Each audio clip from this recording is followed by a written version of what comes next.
చిట్టి చిలకమ్మ చెప్పు జున్ను. చిట్టి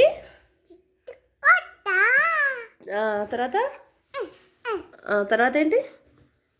తర్వాత చెప్పు. చిట్టి చిలకమ్మ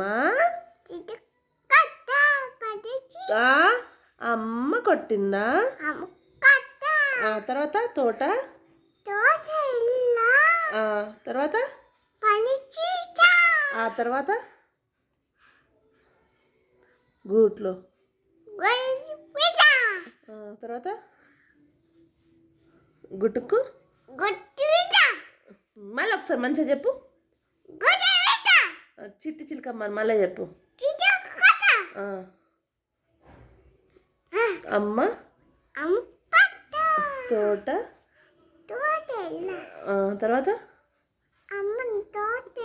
తోట వెళ్ళా, తర్వాత పండు చెప్పు. పండు